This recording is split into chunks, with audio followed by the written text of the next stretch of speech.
Hello and welcome to another Speed Paint and Chat. Today I'm drawing Dymie, one of my favorite OCs. In my previous two videos about Darren and Garrick, I talked about their origins and then about what their status is in my current personal world and story. Dymie was my second ever D&D character. When I was designing him, I specifically remember mid-drawing his reference that, yeah, he's trans. If you want specifics, Dymie is trans male with he/him pronouns and will not be medically transitioning. With that out of the way, I thought I'd talk about his story too. What I failed to mention in the last two videos is, in my current world with the charm abilities, that story is called Diamond Water. Dymie is actually the main character of the overall story, though there's so many characters involved and such that do have in-depth storylines that I could make multiple comics with different main characters in the world. But I chose Dymie as the main because he's connected to a majority of the most important fundamentals of the world that it just didn't make sense for anyone else to be the main character. I'll get started explaining his story in Diamond Water. So Dymie grew up as a young child in a coastal town called Swanshore, which unfortunately was destroyed due to an unnatural disaster. There was a strange creature never seen before which attacked the town. It came from the water and the public does not know its origins. Dymie's mother is a magical healer with great durability. During the disaster, she sent him with people she trusted and went to help in the efforts to save more people. Unfortunately, she disappeared in this incident. Dymie never knew his other parent, so he became an orphan with the other refugees and traveled quite a bit of distance to get to Crystal Waters, the city that accepted the refugees of the disaster. It was around this time in Dymie's life that he developed his charm, a charm being a special magical ability that someone can have. You can have more than one, but the strength balance can vary. I can explain charms better at another time. Anyway, so Dymie's charm developed. It's his little ice mouse familiar. In general, Dymie can summon it, dismiss it, tell it to do things, and have it assist in battle, though it's not very strong. It's mostly there for emotional support. As you can imagine with what Dymie just went through by losing his mother, Dymie felt very alone. His charm developed to combat Dymie's feelings of loneliness, giving him a friend in his hard times, and it really helped him. During Dymie's travels with the survivors of Swanshore, he became close friends with another boy named Zircon.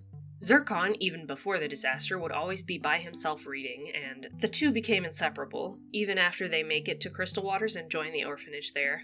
Eventually they grow up, and Zircon, being basically a genius, wants to go to a quote-unquote magic college, and I've been calling it a magic college, but it's more about the charms and learning how to control them, making potions or magic items out of your charm energy, and stuff like that.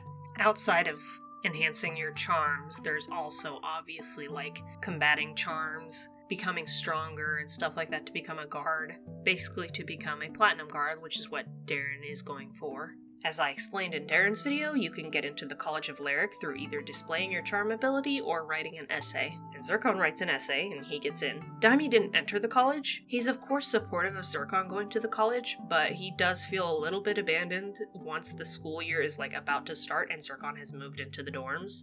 Zircon basically wants to become a potion maker, which it works a little differently in my world than you might expect. But either way, he wants to do that so he can rejoin with Dymie and support them both with a potion shop, which is a better bet on their future than the two taking odd jobs forever. Those two really struggled a lot together, which makes their bond pretty strong. Zircon may not speak much, but he's very dedicated to Dymie, and Dymie is a little bit clingy, and he appreciates how Zircon is. However, at the beginning of the story of Diamond Water, Dymie isn't quite thinking of the future and is just feeling abandoned and sad.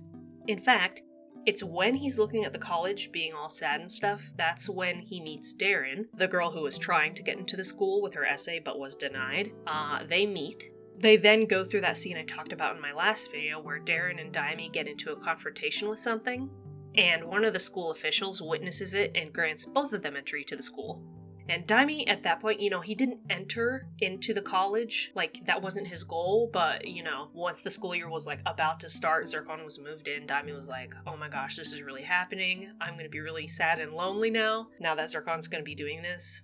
Because Zircon's really all he has. And so, since he was kind of in that headspace, Dymie was like, you know what? I might as well go to this school too. I mean, that was basically my test, so if he's in, he's in. Zircon is of course very approving of this. He's very happy to have Dymie go to the school as well. That person who witnessed everything was Sagrid. He's a platinum guard, which is what Darren wants to be. He lets Dymie into the College of Lyric. He did it because he witnessed Dymie's abilities. He saw that he had an ice charm. he didn't see Dymie's familiar, but outside of the familiar, Dymie has an icy aura that he can activate when enraged, or he can control other ice and ice charms outside of himself if a person is like weaker than him or not focusing.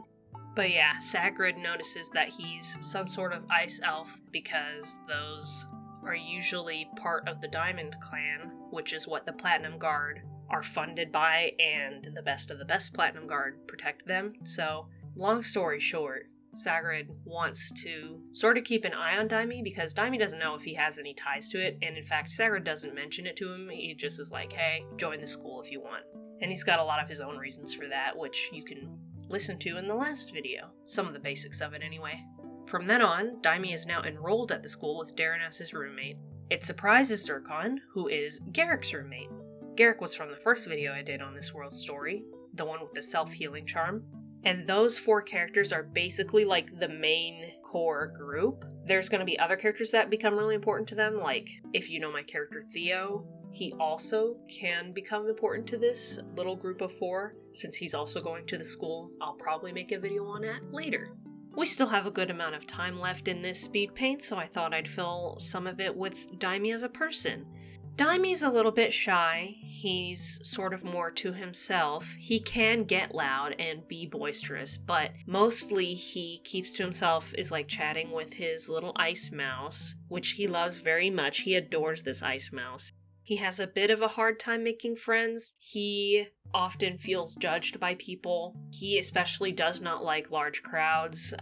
If he happens to do something notable and a crowd looks at him, he will yell at the crowd and be like, "What are you looking at?" But he's not necessarily looking for a fight, he's just insecure.